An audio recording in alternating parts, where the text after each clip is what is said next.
Welcome back to Justice. Now for my view on the United States refugee program. So here we are with a new warning from FBI Director Jim Comey telling us there may be thousands of potential ISIS followers here in the United States. This after Director Comey earlier said this about his fears regarding terrorists coming to America from the Middle East. We spend a tremendous amount of time in the FBI trying to understand that threat, and especially its manifestation in Syria and Iraq in these terrorist groups like ISIL and al-Nusra. The inevitable coming worries me just as much, maybe more. There will come a day when there will be a terrorist diaspora out of Syria and Iraq. We simply must be prepared for it. A diaspora out of Syria and Iraq. And now it appears that we will be admitting tens of thousands of refugees from the Middle East. I recently sent a letter to the White House expressing my concerns over the department's desire to resettle tens of thousands of Syrian refugees here in the United States. I am worried that ISIS could exploit this effort in order to deploy operatives to America via a federally funded jihadi pipeline. Now, there's no question. The United States is generous and welcoming of refugees. It's who we are. But is this program a backdoor for jihadists to enter America? Do we know enough about who's coming in? What screening will take place? According to FBI Assistant Director of the Counterterrorism Division, we don't.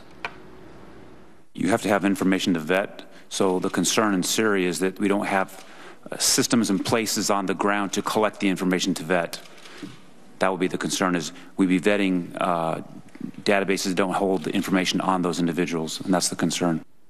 And at the same time, local communities are being kept in the dark as to where the refugees are coming from, how many there are, and who's going to pay for them. So we reached out to the State Department about this issue and got a response that reads in part, quote, refugees of all nationalities considered by the United States for admission are subject to the highest level of security checks of any category of traveler to this country. Now, let me ask a question. If they're refugees who fled because of ISIS, I doubt that they stopped to pick up their wallet to bring with them. And how are we to verify that they are who their verification or identification says they are? Do we call their DMV or the local ISIS terrorist for their criminal records?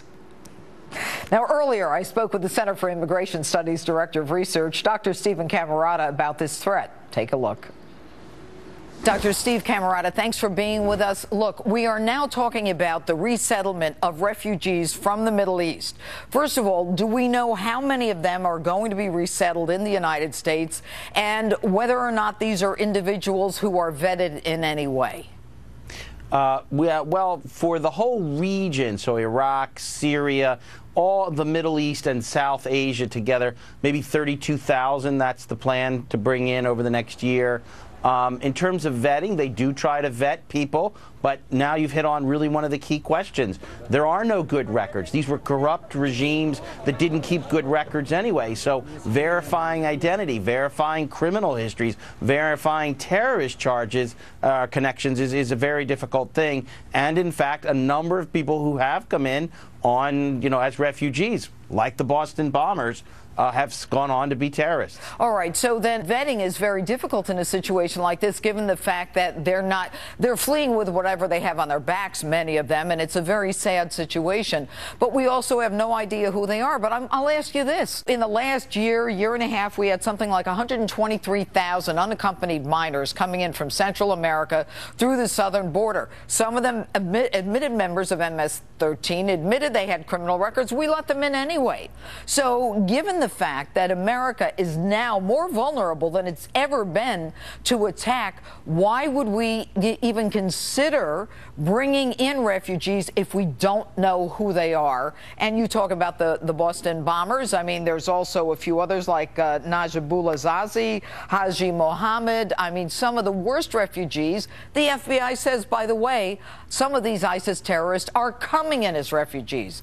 So what should America do? Well, there is an alternative. Everybody can feel for people, under the difficult humanitarian situation.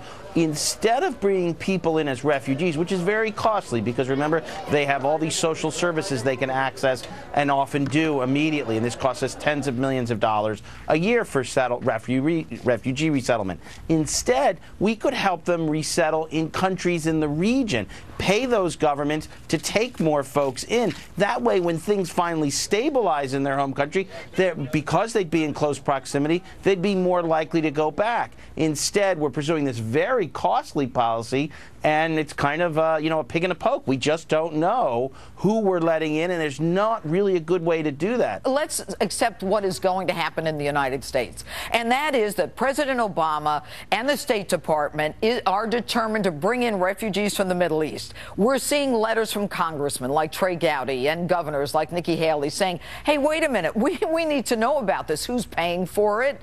Where are they going? How did you pick our towns? You're an expert on this. How does this thing come about?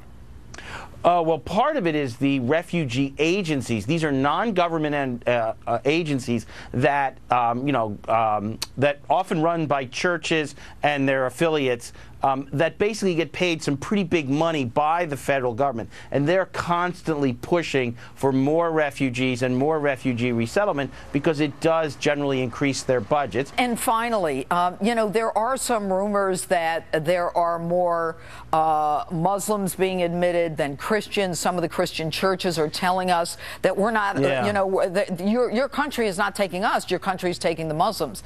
Can we ever find out whether or not the State Department will give us information breaking that down? Yeah, that's a great question. There was a parallel in Canada where they recognized that in a country like Syria, it's especially the Christians that need to be resettled. About 10% of Syria's population is Christian. But Canada was under pressure to not do that, not favor Christians. But to the government's credit, so far they have favored Christians. But here we're not doing that. To here, the Canadian government, not the United States government. Right. All right. Here, and we the don't United know, States. do we? Do we know what the numbers are? I have not seen any breakdown of the religion of refugees from Syria. All right, no surprise. Dr. Camerata, thanks for being with us. Thanks for having me.